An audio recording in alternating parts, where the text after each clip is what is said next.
Muchas gracias por acompañarnos y concedernos esta entrevista acá en Buenos Aires. Desde su perspectiva y como un hombre con poca trayectoria política, ¿cómo considera que ha ganado tanta popularidad tan rápidamente en este país? Desde mi punto de vista hay dos líneas que explican por qué la popularidad.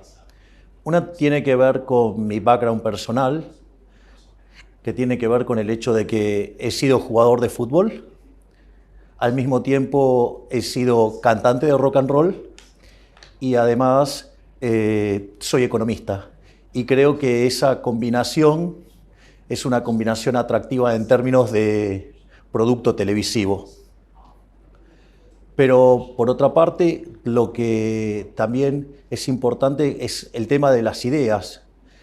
Y Argentina básicamente es un país que lleva 100 años abrazando las ideas socialistas y entonces la rebelión natural del sistema era ser liberales y es por eso que la rebelión natural aparece siempre en los jóvenes y los jóvenes encontraron a alguien que les hablaba de liberalismo, que se rebelaba contra el status quo. No entiendo cómo las personas con poder en Argentina podrían apoyar el status quo, ya que su tasa de inflación es comparable con la del Líbano, Zimbabue y otros países que ni son países de verdad. Pero su país es hermoso, tiene recursos naturales abundantes, una población inteligente y educada, pero su economía está en ruinas. ¿Cómo puede ser? Claramente no está funcionando este sistema. Entonces, ¿cómo es que la gente lo podría apoyar? A ver, el problema es que Argentina empezó a abrazar las ideas socialistas hace más de 100 años y siempre es buena la analogía o la metáfora del sapo en el agua.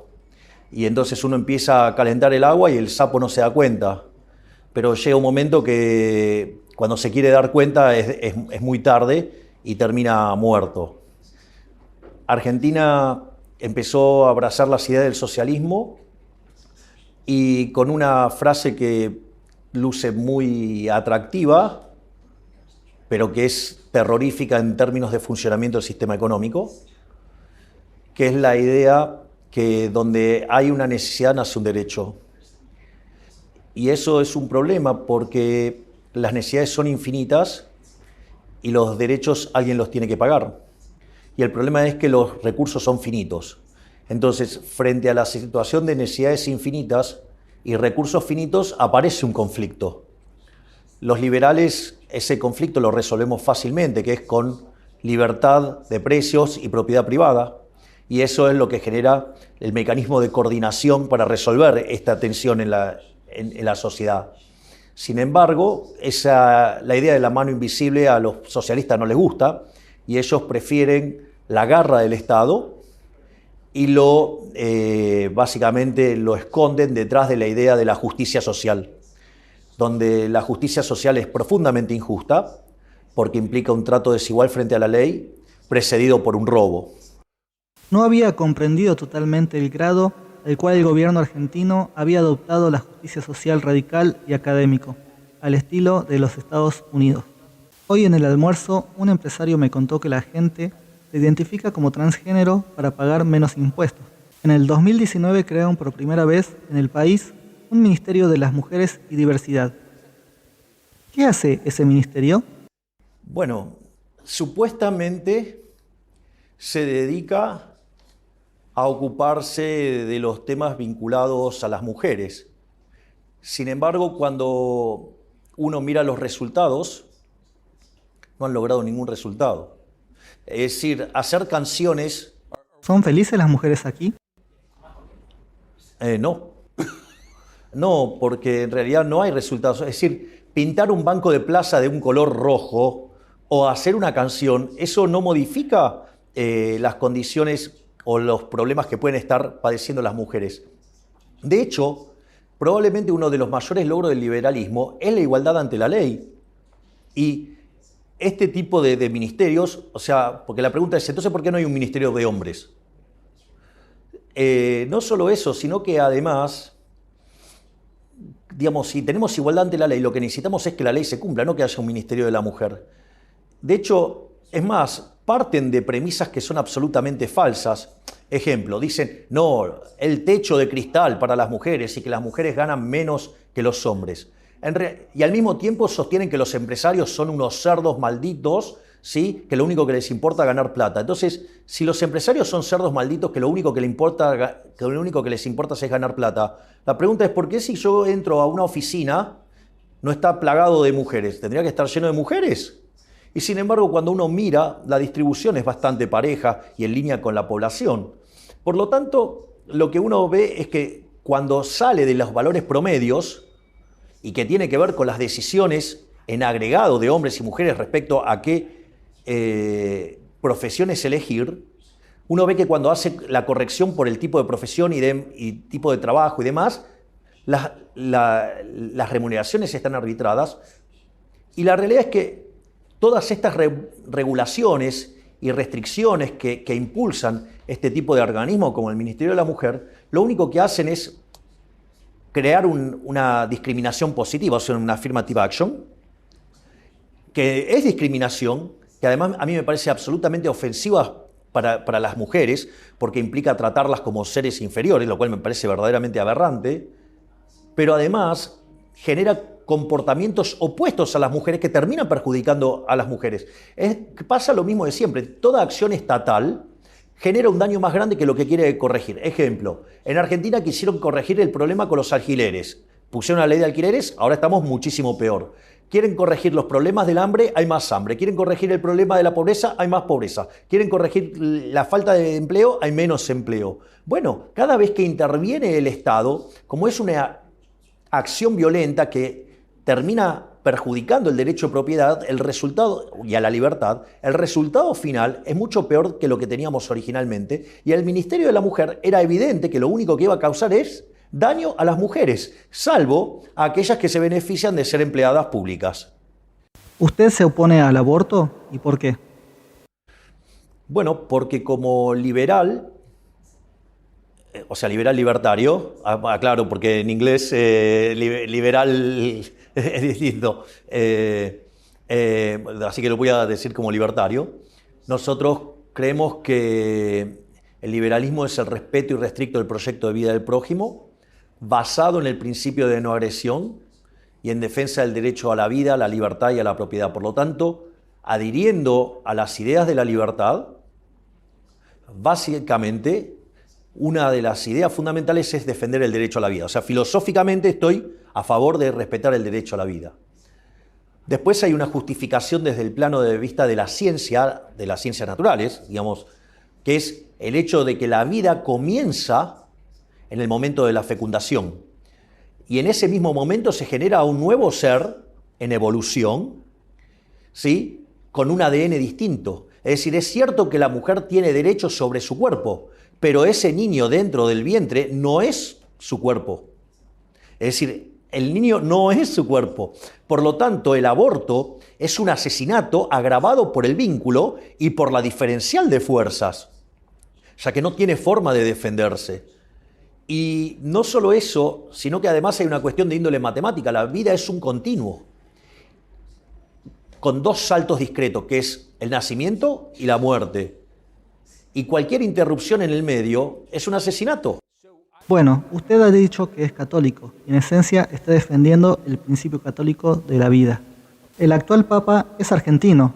Yo creería que él lo apoyaría, pero en cambio él lo ha criticado y usted lo ha llamado comunista. ¿A qué se debe? Bueno, primero porque el Papa juega políticamente. Es decir, es un Papa donde tiene fuerte injerencia política. Ha demostrado además una gran afinidad con dictadores como Castro o como con Maduro. Es decir, está del lado de dictaduras sangrientas. Perdón, ¿pero Raúl Castro es asesino? Sí, y Fidel Castro también era otro asesino. ¿Pero usted dice que el Papa tiene afinidad con Raúl Castro? Sí, exacto. Sí, tiene afinidad por los comunistas asesinos. De hecho, no los condena. Es decir, es bastante condescendiente con ellos. y es también condescendiente con la dictadura venezolana. Es decir, él es condescendiente con todos los de izquierdas, aun cuando sean verdaderos criminales, lo cual eso es un problema. Pero además es alguien que considera que la justicia social, un elemento central de su visión, y eso es muy complicado, porque la justicia social, ¿qué es? Robarle el fruto de su trabajo a una persona y dárselo a otra. Entonces implica dos cosas. Una es un robo, y el problema es que el robo está en contra de lo que señalan los 10 mandamientos. Es decir, avalar la justicia social es avalar el robo. Por lo tanto, es un problema de que está violando los 10 mandamientos. El otro problema es que es un trato desigual frente a la ley. Y no me parece que sea algo justo, digamos, que algunos sean premiados y otros sean castigados desde una posición de poder como la que tiene el Estado, que tiene el monopolio de la violencia. Es fascinante dar una vuelta por esta ciudad. Cuando observas la arquitectura es una mezcla de edificios, algunos sublimes y otros increíblemente feos. Y se siente que la ciudad se delata arqueológicamente, en la arquitectura que corresponde a ciertas épocas políticas. Y me pregunto si usted cree que el socialismo produce fealdad. Esa es una primera caracterización de Argentina. En cuanto a lo que tiene que ver la Ciudad Autónoma de Buenos Aires, cuando uno mira la arquitectura de la Argentina liberal es esa arquitectura que genera tanta fascinación y que es deslumbrante, porque es la arquitectura de la Argentina gloriosa, de la Argentina liberal. El mejor ejemplo de ello es el Teatro Colón. Es uno de los mejores teatros líricos del mundo, porque es el reflejo de esa Argentina pujante, liberal, admirada por todo el mundo. Y después, todas las edificaciones ya más cuadradas, digo, el mejor efecto es lo que en algún momento se llamaba del Ministerio de Obras Públicas o del Ministerio de Acción Social, es el que está en la 9 de Julio, un edificio verdaderamente feo, con características soviéticas directamente. Yes.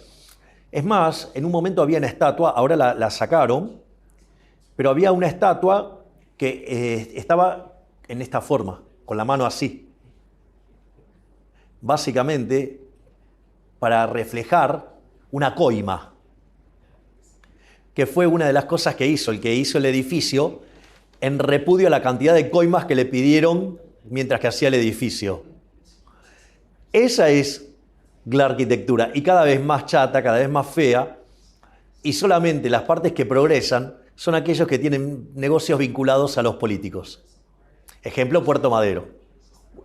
Y usted describe a los edificios de izquierda como cuadrados, simples y feos. ¿Por qué a la izquierda le encanta tanto el concreto? Sus edificaciones antiguas son de piedra y de yeso, pero los nuevos edificios socialistas son de concreto todos. ¿A qué se debe? Porque tiene que ver con los valores de la izquierda.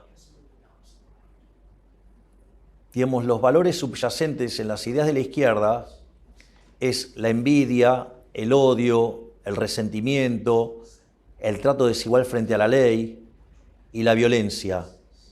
Entonces, todo ese altruismo socialista termina generando una contaminación de los incentivos que generan pobreza. Entonces, claro, digamos, cuando uno es pobre, digamos, la edificación que puede hacer frente por esa es claramente propia de alguien pobre. Porque esto es interesante, el socialismo es siempre y en todo lugar un fenómeno violento, asesino y empobrecedor. Esa es la característica del socialismo. El socialismo ahora es ascendente en los Estados Unidos, como habrá notado, con el síntoma principal, como hemos hablado, de niveles masivos de la deuda pública y mayor pobreza, desorden, delito y fealdad. Argentina vive los últimos días de esta situación. Es ahora un país pobre debido a estas políticas. ¿Qué consejo le daría a los estadounidenses después de haber pasado por esto? Que nunca abracen las ideas del socialismo, que nunca se dejen seducir por el canto de las sirenas de la justicia social, que no se dejen atrapar por esa frase nefasta que donde hay una ansiedad nace un derecho, pero que eso no se hace solo. Para eso hay que estar preparado y hay que dar la batalla cultural día a día. Y que hay que tener cuidado porque ellos no tienen problema en meterse adentro del Estado y aplicar las técnicas de Gramsci, seduciendo a artistas, seduciendo, o sea, la cultura, seduciendo a los medios de comunicación o metiéndose en los contenidos de la educación. Hay que tener mucho cuidado, hay que cortarles el financiamiento y hay que hacerlos competir a la par. Y al mismo tiempo hay que concientizar a los empresarios de que es necesario que más allá... Milton Friedman decía que la función social del empresario era ganar dinero. Bueno, con eso solo no alcanza. Parte de la inversión tiene que ser invertir en los defensores de la ideas de la libertad para que los socialistas no puedan avanzar, porque si no lo hacen, ellos se van a meter en el Estado y desde el Estado van a imponer una agenda que de largo plazo va a terminar destruyendo todo lo que toca. Entonces, ahí, digamos, es necesario un fuerte compromiso de todos los creadores de riqueza para luchar contra el socialismo, contra el estatismo y entender que si eso no se hace, los socialistas siempre van a seguir intentando. Porque, ¿cuál es el punto? Como ellos intentan vivir de los demás sin trabajar, ellos son incansables en buscar esto. Porque su leitmotiv en la vida es vivir de los otros. Entonces ellos no ceden nunca en este mecanismo de apropiación de la riqueza y del dinero o de la generación de ingresos de otro. Entonces esa batalla tiene que ser dada de manera permanente. No se puede descansar, porque cuando uno descansa, el socialismo avanza. Como usted sabe, Donald Trump es nuevamente candidato presidencial en los Estados Unidos. ¿Qué consejo le daría? Que continúe con su lucha en contra del socialismo, porque es uno de los pocos que entendió cabalmente que la pelea es contra el socialismo, que la pelea es contra los estatistas, y comprendió perfectamente que la generación de riqueza proviene del sector privado. Es decir, el Estado no crea riqueza, el Estado la destruye. El Estado no puede dar nada porque no produce nada, y cuando lo quiere hacer además lo hace mal.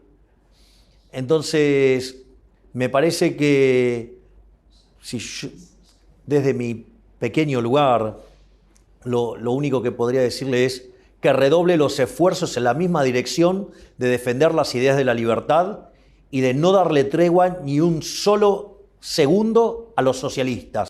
¿Usted percibe el movimiento sobre el cambio climático como parte de esta misma agenda? Sí, es parte de la agenda socialista. De hecho, el posmarxismo lo que viene a tratar de hacer es que, dado el fracaso en lo económico, que se hizo evidente con la caída del muro, aunque en realidad el socialismo fracasó en el año 61 cuando tuvieron que construir el muro, en rigor, ellos frente a esa derrota trasladaron la lucha de clases a otros aspectos de la vida. Entonces, por ejemplo, la lucha entre negros y blancos, o sea, Black Lives Matter, todo, digamos, el lobby LGBT, todo lo que tiene que ver con el feminismo radical, porque hay que recordar que el feminismo como causa original es una causa liberal. El primero que impulsó esto fue Jeremy Bentham, a mediados del siglo XVIII. Como parte de esa agenda, también está la agenda del hombre contra la naturaleza, donde el hombre es el que daña a la naturaleza, cuando en realidad el mundo ha tenido otros picos de altas temperaturas como tiene ahora. Es un comportamiento cíclico independientemente de la existencia del hombre, y que si los precios fueran libres esos problemas se arreglarían sin ningún tipo de problema. No necesitamos al Estado regulando, porque cada vez que el Estado regula las cosas empeoran más. Y además, esa agenda, tiene una parte mucho más oscura, que es una agenda asesina, que es la agenda del aborto. Porque como consecuencia de que los humanos le hacen mal al planeta, entonces promueven el asesinato de personas en el vientre de la madre, que es el aborto. Por lo tanto, es una política que siempre falló en el mundo, pero no solo porque es tremenda porque falla siempre, sino porque además es una política sangrienta que determinados seres humanos se creen estar en situaciones de decidir quién vive y quién no. Es decir, es como una máxima expresión de la fatal arrogancia, donde cómo un ser humano va a determinar quién vive y quién no. Es decir, eso es lo que quiero que quede claro. Los socialistas tienen las manos manchadas de sangre. Todo el tiempo tienen manchadas las manos de sangre. No les alcanzó. ¿Argumenta que los socialistas derraman sangre porque se creen Dios? Porque ellos se creen que son Dios. Es decir, son unos herejes. Es decir, por eso Hayek en su último libro esto lo llamó la fatal arrogancia. Es decir, porque para coordinar todo este tipo de acciones, la cantidad de conocimientos que hay que tener, y eso está vinculado a otro artículo de Hayek que se llama El uso del conocimiento en la sociedad, donde da una forma más científica y profunda de la idea de la mano invisible, de Adam Smith. Lo que dice es que para poder aplicar el socialismo es necesario que las personas que lo hagan deban ser omniscientes, omnipresentes y omnipotentes. Es decir, creen que son Dios. Y le voy a contar algo. No son Dios. Y les voy a decir algo peor. Son tan miserables y tan rastreros los políticos, y en especial los de izquierda, que además están debajo de las personas promedio. Porque solamente, ¿quién va a pretender ser igual al promedio? Solo el que está por debajo. Por lo tanto, es la agenda de los envidiosos. La envidia es un pecado capital. De eso nada bueno puede salir. Del asesinato nada bueno puede salir. Del robo nada puede salir. Entonces, volviendo al Papa Francisco, ¿por qué defiende una agenda que defiende el asesinato, el robo, la envidia? Es raro, ¿no? Es decir, ¿Cuál sería la respuesta de esa pregunta?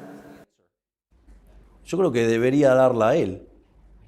Es decir, porque a la luz del debate, a la luz de la evidencia empírica, él es el que tiene que dar explicaciones de por qué defiende una organización económica que conduce a la pobreza, a la miseria, a la violencia, a la decadencia, y que si los dejaran, destruirían el mundo. Sería una explicación, que lo explique él. Yo no soy socialista, yo soy liberal libertario. Usted dijo que como presidente de Argentina no hará negocios con China.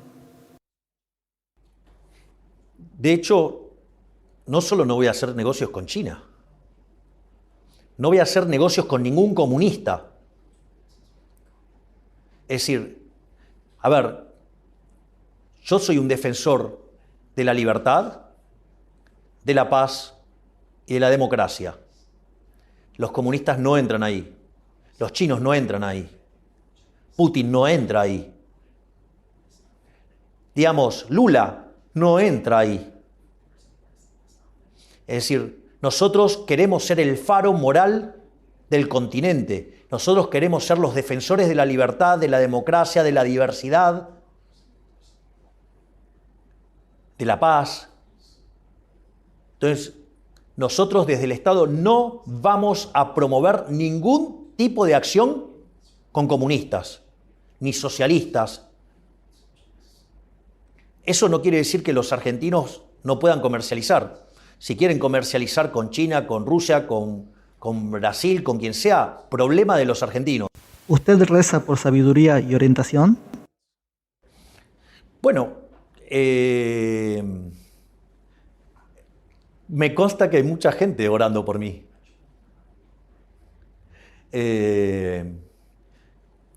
A mí me da mucha felicidad mucha gente que, por ejemplo, va al Kotel, o sea, al Muro de los Lamentos en Israel, y dejan peticiones por mí. Así es que yo me siento bien. O sea, pero aparte estoy convencido de lo que estoy haciendo. Así digamos, la vida sin libertad no merece ser vivida. Es decir, en algún momento me preguntaron si yo estaría dispuesto a dar mi vida por la idea de la libertad. Y yo estoy dispuesto a darla. Y busco ser testimonio de esa forma de vivir en libertad. O sea, la esclavitud me parece algo horroroso y voy a dar la pelea por la idea de la libertad, todo lo que la tenga que dar, con las consecuencias que eso traiga. Porque hacer lo correcto no se negocia. Interesante. Una última pregunta. Afirma que hay una fuerza laboral estatal, una fuerza laboral del gobierno enorme en Argentina, pero dice que no los despedirá de forma inmediata, hasta haber fortalecido la economía del sector privado, porque le preocupa que se den protestas violentas. ¿Le preocupa que se den protestas violentas o violencia contra sus simpatizantes en este mes antes de las elecciones?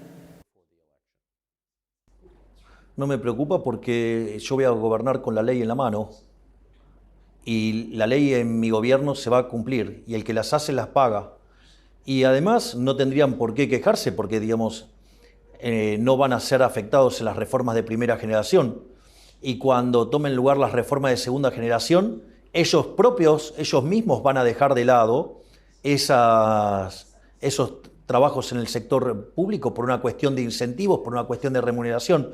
Por lo tanto, no debería ser un problema. Pero si aún así quisieran hacer problemas, nosotros vamos a aplicar la ley. Y aquellos que cometan disturbios y aquellos que violen la ley, los vamos a meter presos.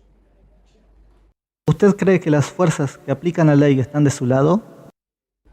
Entonces no estaría funcionando la justicia. Y en realidad, yo voy a estar trabajando además activamente para que la justicia sea verdaderamente independiente y pueda actuar libremente. Y ahí, digamos, aquellos que violan la ley y que violan la Constitución tienen que pagar por eso.